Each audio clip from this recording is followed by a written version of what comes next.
देख लो UP board class 9th का science में बायोलॉजी का चैप्टर 2 पढ़ाने, पहला पढ़ा चुके कोशिका। ये चैप्टर 2 है जिसका नाम है ऊतक। क्या नाम है? ऊतक। इंग्लिश में से बोलते हैं टिश्यू। इंग्लिश में क्या बोलते हैं? टिश्यू। देखो एकदम सीरियल वाइज चैप्टर दिया। पहले हम लोग कोशिका पढ़े थे, फिर उसके बाद कोशिका के अंग पढ़े थे पूरा हम लोग। तो कोशिकाओं के समूह के बारे में हम लोग नहीं पढ़े थे। यहाँ पर हम लोग जो टिश्यू यानी जो हम लोग पढ़ा ऊतक जो पढ़ना है, ये एक तरह से कोशिकाओं का समूह होता है। क्या होता है? कोशिकाओं का समूह होता है। तो देखो कोशिका हम लोग पढ़ चुके पूरा डिटेल में। अब ध्यान समझना, हमारा पूरा बॉडी जैसे जो एक कोशिकीय जंतु होते हैं, जो एक कोशिकीय होते हैं वो तो एक कोशिका से बनते हैं, लेकिन कुछ जीव जंतु क्या होते हैं जो बहुकोशिकीय होते हैं। जैसे मनुष्य हमारे बहुकोशिकीय हैं, तो बहुकोशिकीय होते हैं तो हमारे अंदर क्या होता है? कोशिकाओं का समूह पाया जाता है। क्या होता है? कोशिकाओं का समूह पाया जाता है। ढेर सारी कोशिकाओं से मिलकर हम लोग बनते हैं। ध्यान समझना है इसको, थोड़ी सी इस बात को थोड़ा ध्यान समझना। जैसे हम एक एग्जाम्पल लेंगे, जैसे यहाँ पर हम एग्जाम्पल लेकर चले गए हैं, ठीक है। जैसे हम कहेंगे कि हमारा जिस तरह से घर बना हुआ है, तो देखो हमारा घर यहाँ प्लास्टर नहीं है, तुम आराम से देख सकते हो कि हमारा घर पूरा ईंट का पूरा दीवार किससे बना हुआ है? छोटे छोटे ईंटों से बना हुआ है। किससे बना हुआ है? छोटे छोटे ईंटों से। सेम इसी तरह हमारा शरीर क्या होता है? छोटी छोटी कोशिकाओं को सरिया सरिया के क्या बनता है? एक टिश्यू तैयार होता है। जैसे देखो ये छोटा छोटा ईंट सरिया क्या बनाया है? दीवार बना हुआ है, ठीक। इस तरह छोटा छोटा कोशिका सरिया के क्या बनाया गया है? पूरा हमारा ऊतक बनाते हैं। क्या बनाते हैं? ऊतक। अब ये क्या होगा? अब ठीक है, एक दीवार बन गया, कंपैरिजन करते चलो, एक दीवार बन गया, फिर इधर दीवार बना, फिर इधर दीवार बना, फिर इधर दीवार बना। इस तरह से क्या बनाया गया? एक कमरा। क्या बनाया गया? एक कमरा। इसी तरह क्या होता है? कोशिका होता है, तो कोशिकाओं का समूह मिलकर क्या बनता है? एक ऊतक बनता है। क्या बनता है? ऊतक। अब ये ऊतक, अब ऊतक ढेर सारे होंगे तो ऊतक ढेर सारे मिलकर क्या बनाएंगे? एक तरह से अंग बनाएंगे। क्या बनाएंगे? अंग। जैसे एक हमारा क्या बनाएंगे? हमारा आमाशय बना दिए, ठीक है। एक हमारा फूड पाइप बना दिए, ठीक है, भोजन नली।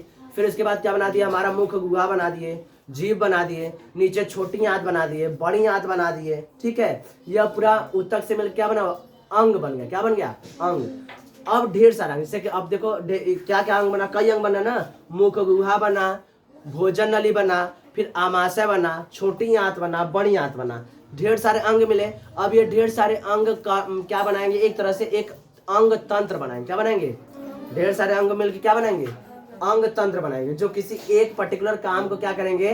परफॉर्म करेंगे। एक किसी पर्टिकुलर काम को, किसी विशिष्ट कार्य को संपन्न करेंगे। तो ये क्या कहलाएंगे? अंग तंत्र। हमारा बॉडी कई अंग तंत्र से मिलकर बना हुआ है। जैसे स्केलेटल सिस्टम, इंग्लिश में से बोलते हैं system, skeletal system, digestive system, respiratory system, nervous system, ठीक है। अलग अलग सिस्टम से मिलकर बना हुआ है। ये ढेर सारे सिस्टम मिलकर हमारे पूरे बॉडी को फॉर्म करते हैं। क्या करते हैं? हमारे पूरे शरीर की संरचना करते हैं। क्या होता है? शरीर की संरचना। तो ये शरीर की संरचना कहाँ शुरू होती है? कोशिका से। कहाँ से शुरू होती है? कोशिका से। तो इसको हम लोग पूरा डिटेल में पढ़ चुके हैं। अब हम लोग पढ़ रहे हैं कोशिकाओं का समूह को। किसको पढ़ रहे हैं? कोशिकाओं का समूह को। अब तुम लोग धीरे धीरे समझ रहे हैं सीढ़ी का हम लोग किस पड़ाव पे हैं, ठीक है। तो कोशिका को हम लोग पढ़ चुके हैं। कोशिका किसी भी सजीव प्राणी की क्या होती है? संरचनात्मक क्रियात्मक इकाई होती है। देखिए बेटा तुम लोग को, यही कोशिकाओं के समूह को हम लोग क्या बोलेंगे? ऊतक बोलेंगे। क्या बोलेंगे? ऊतक। समझ में आया हम लोग कहाँ पढ़ रहे हैं? हम लोग किस पावदान पे है ये समझ में आ रहा है। अब ऊतक के समूह क्या बनाएंगे? अंग बनाएंगे। अंग मिलके क्या बनाएंगे? अंग तंत्र बनाएंगे। और अंग तंत्र ढेर सारे मिलकर क्या बनाएंगे? हमारा शरीर बनाएंगे। बात समझ में आ रहा है? इसको अगर हम लोग घर से कंपेरिजन करें तो साफ साफ दिखाई देगा। ईंट मिलकर क्या बनाते हैं? दीवार। दीवार मिलकर क्या बनाते हैं? कमरा। और कमरा मिलकर क्या बनाते हैं? एक मंजिला। से एक कमरा इधर, एक कमरा उधर, एक कमरा उधर, ये क्या मिलकर बनाएगा? एक मंजिला। और कई मंजिले मिलकर क्या बनाएंगे? घर बना देंगे। क्या बना देंगे? घर बना देंगे। ठीक, सेम इसी तरह है। कोशिकाओं का समूह मिलकर क्या बनाएगा? ऊतक। ऊतक मिलकर क्या बनाएंगे? अंग। अंग मिलकर क्या बनाएंगे? अंग तंत्र। और अंग तंत्र मिलकर क्या बनाएगा? पूरा एक शरीर, ठीक है। अब हम लोग ऊतक का एकदम अच्छे से परिभाषा पढ़ते हैं। ऊतक किससे कहते हैं? ध्यान समझना।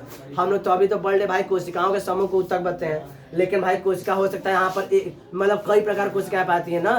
कोशिका लोग पढ़े तो कई प्रकार के होते हैं, ठीक।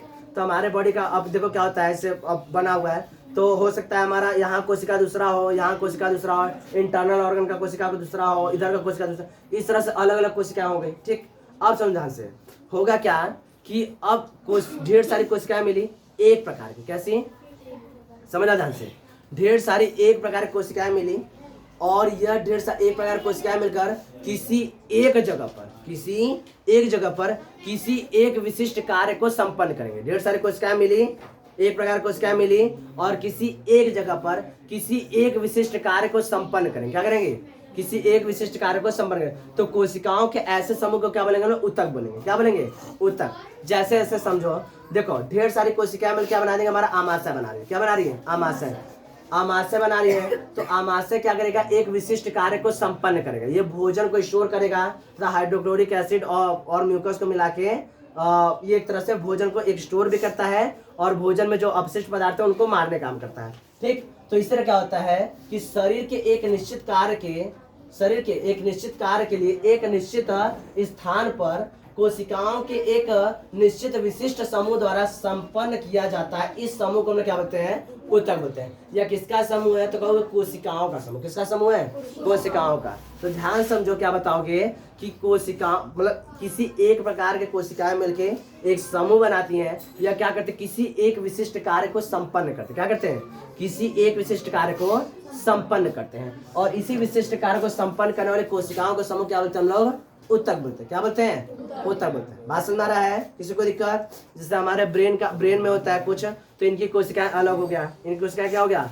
अलग हो गया। ये एक अलग विशिष्ट कार्य को संपन्न करेंगे। हमारे डाइजेस्टिव सिस्टम का जो आमाशय कोशिका है, यह क्या करती है? अलग विशिष्ट कार्य को संपन्न करती है। छोटी आंत अलग विशिष्ट कार्य को संपन्न करता है। लीवर हमारा अलग विशिष्ट कार्य को संपन्न करता है। तो कोशिकाओं का एक ऐसा समूह जो किसी एक निश्चित विशिष्ट कार्य को संपन्न करता है, ऐसे कोशिकाओं का समूह क्या बोलते हैं? हम लोग ऊतक बोलते हैं। क्या बोलते हैं?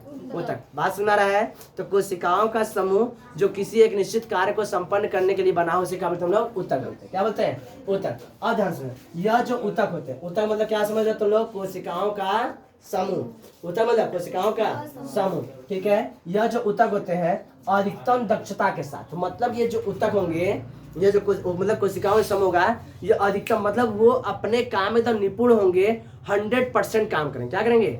100%। जैसे हमारे अंदर फूड का डाइजेशन होता है तो कंप्लीट डाइजेशन होता है ना, कि ऐसा नहीं भैया आधा डाइजेशन करने के बाद हम थक गए, हम नहीं करेंगे। वो कंप्लीट दक्षता, उनकी दक्षता एकदम 100% होती है। वो पूरा का पूरा तरह काम करेंगे। हमारा ऐसे नर्वस सिस्टम पूरा काम कर रहा है तो नर्वस में जो इतने कोशिकाएं होती हैं वो पूरी तरह काम करती है, पूरी दक्षता के साथ काम करती है, 100% काम करती है। बात में रहा है? यानी नर्वस सिस्टम हमारे अगर कोई स्टिमुली को पहुंचाना है, कोई अलग से कोई परिवर्तन को पहुंचाना है, तुरंत हमारे ब्रेन तक पहुंचाएंगे। हमारे आंखों के अंदर काम होता है तो ये पूरी दक्षता के साथ काम होता है। कैसा होता है?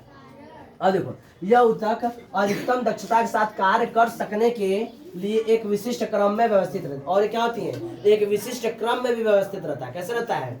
एक विशिष्ट क्रम में भी व्यवस्थित रहता है। ऐसा नहीं कि अब एक एग्जांपल लेते हैं, जैसे हम कहें कि एक डाइजेशन का एग्जांपल लेते हैं, तो हम कहें जैसे हमारा एक कोशिकाओं का समूह आमाशय यहाँ है, हमारा भोजन नली यहाँ है, छोटी आंत नीचे है। तो ऐसा नहीं कि छोटी आंत को ऊपर भोजन नली में पहुंचा दो यहाँ पर और भोजन नली को नीचे, ऐसा रहता है। एक विशिष्ट क्रम में व्यवस्थित रहता है। कैसा रहता है? विशिष्ट क्रम में व्यवस्थित रहता है। हमारा अभी अगर जो फूड पाइप जो होता है, तो फूड पाइप भी जो होता है, यानी इसको क्या बोलते हैं? भोजन नली। भोजन नली में भी क्या होता है? एकदम विशिष्टता के साथ होता है। ऐसे से करके ऐसे बना रहता है कि भोजन जाता है तो ऊपर पचकता, ऊपर फूलता है, फिर पचकता है, फूलता है, पचकता है, इस तरह से भोजन को नीचे पहुंचाता है। तो उनमें कोशिकाओं का क्या होता है? निश्चित क्रम में व्यवस्थित रहती है और इसे क्या बोलते हैं? हम लोग ऊतक बोलते हैं। क्या बोलते हैं? ऊतक। हम लोग एक घर से हम लोग कंपेरिजन किए हैं, तुलना किए हैं, तो हम लोग समझे हैं कि हाँ भाई, जैसे घर बनता है उस तरह क्या होता है? हमारा शरीर भी बनता है। या पिछले चैप्टर में तो लोग बनाए दिखाते हैं, तो उस समय हम ये वाला टॉपिक पढ़ाते हैं। आज हम लोग क्या पढ़ रहे हैं? ये वाला टॉपिक पढ़ रहे हैं। बात समझ रहा है? तो ऊतक किसे बोलते हैं? तो क्या बताओगे कि कोशिकाओं का एक ऐसा समूह जो किसी एक विशिष्ट प्रकार के कार्य को संपन्न करता है, उसे हम क्या बोलते हैं? ऊतक बोलते हैं। इंग्लिश में इसे क्या बोलते हैं? टिश्यू। यह ऊतक क्या होते हैं? एक निश्चित क्रम में व्यवस्थित रहते हैं, जिसकी वजह से उनके कार्य करने की क्षमता एकदम क्या होती है? 100% मैक्सिमम होती है। किसी कोई समस्या है? बात समझ में आ रहा है? ठीक है, इसको इस तरह परिभाषा लिख लो और इसका जो बना है फ्लो चार्ट कंपैरिजन वाला, इसको भी इस तरह बना लो। हम लोग पढ़ेंगे पादप ऊतकों के बारे में थोड़ा सा। चलो, अभी हम लोग ऊतक देख लिए, ऊतक किसे कहते हैं, ऊतक की परिभाषा हम लोग देख लिए, हम लोग कंपैरिजन में कर लिए। अब हम लोग नेक्स्ट पढ़ेंगे। अब हमारे दिमाग में एक सवाल है, जैसे अभी हम बोले कि जितने भी सजीव होते हैं, तो सजीव को हम लोग दो भाग में बांट सकते हैं आराम से। एक हम लोग पादप में बांट सकते हैं और एक क्या? जंतु में। तो अब हमारे दिमाग में यह सवाल आएगा कि क्या जंतु तथा पादप दोनों जीवित हैं, दोनों सजीव हैं, तो क्या दोनों एक ही प्रकार के ऊतक से मिलकर बने हुए हैं? पास में है क्या? फिर समझो कि जंतु तथा पादप, सजीव जो होते हैं, सजीव को दो ग्रुप में डिवाइड कर सकते हैं, जंतु में भी और पादप में भी। तो अब दिमाग में हमारे ये सवाल आएगा, क्या जंतु तथा पादप दोनों एक ही प्रकार के ऊतकों से मिलकर बने होते हैं? एक काम करते दोनों में हम लोग देखते दोनों, देखो हम लोग जितने भी ऊतक होते हैं ये सभी कैसे बनते हैं? तो कार्य की क्षमता के अनुसार, मतलब उनको क्या कार्य करना है, उनको क्या कार्य करना है, हम लोग बार देखते हैं, दोनों में कंपैरिजन करते हैं। उसके बाद हम लोग डिसाइड करेंगे क्या दोनों एक ही प्रकार के ऊतक से बने हो सकते हैं या नहीं।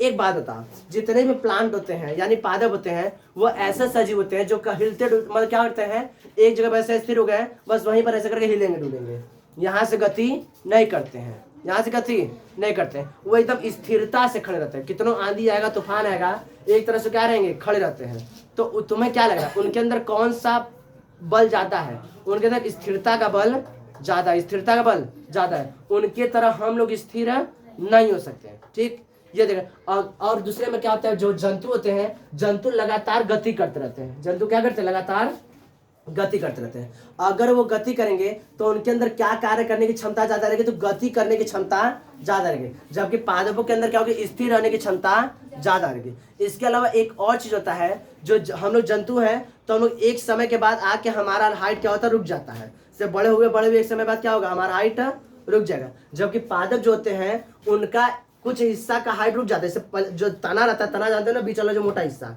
ठीक है, तना बढ़ेगा लेकिन एक समय तना का हाइट अब बढ़ना रुक जाएगा। और उनके जो शाखाएं रहेगी, उनका जो टिंगुनवा रहता है ना, उसका पत्ती जीवन भर, जब वो मरता रहेगा ना तब भी उसका पत्ती बड़ा होता रहता है, जीवन भर बड़ा होता है। हमारे अंदर ऐसा क्वालिटी नहीं है। हम लोग एक समय के बाद रुक गए। अब ऐसा तो नहीं कि हमारा उंगली का हाइट अभी भी बढ़ रहा है, नाखून का बात अलग है, उंगली का लंबाई अभी भी बढ़ रहा है। क्या हुआ भैया, उंगली का बढ़ रहा है, क्या हुआ बढ़ोतरी तक क्या हो गया, यहाँ से मामूर गए तो उनका उंगली हो गया है।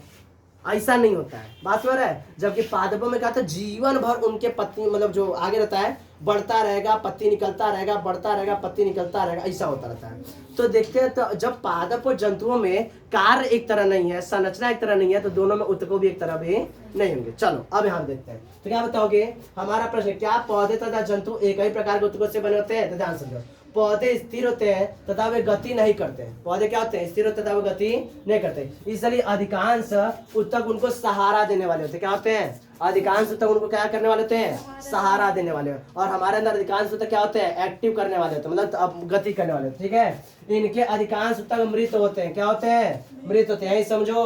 पौधों के अंदर अधिकांश ऊतक क्या होते हैं, मृत होते हैं। क्या होते हैं, उनका जाओगे जिससे तुम लोग चैली बोलते हैं, ऊपर वाला जो तना के ऊपर जो हिस्सा होता है वो ऊतक कैसे होते हैं, मृत होते हैं। क्या होते हैं, मृत होते हैं, जो उनको सहारा प्रदान करते हैं।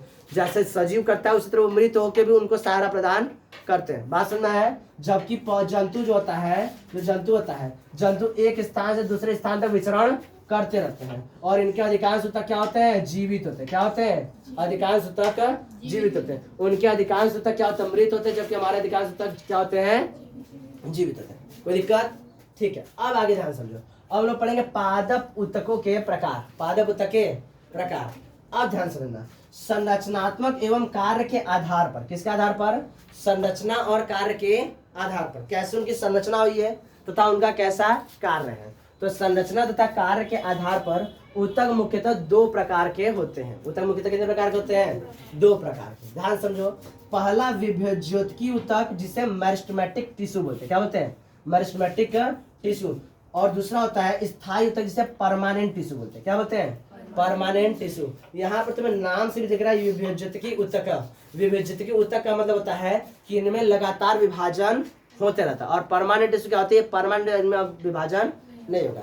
किसी को दिक्कत, तो क्या बताओगे पादप ऊतक कितने प्रकार के होते हैं? तो संरचना तथा कार्य के आधार पर ऊतक जो होते हैं मुख्यतः दो प्रकार के होते हैं। कितने प्रकार के होते हैं, दो प्रकार के। एक क्या होता है हमारा विभज्योतकी ऊतक, इसे क्या बोलते हैं, मेरिस्टेमेटिक टिश्यू। और दूसरा क्या बोलते हैं, स्थायी ऊतक, इसे क्या बोलते हैं, परमानेंट टिश्यू। किसी को दिक्कत, बात सुन रहा है, कोई समस्या? इसको इसी तरह लिख लो। अभी हम लोग नेक्स्ट पढ़ेंगे विभज्योतकी ऊतक यानी मेरिस्टेमेटिक टिश्यू के बारे में डिटेल में पढ़ेंगे। इसको लिख लो।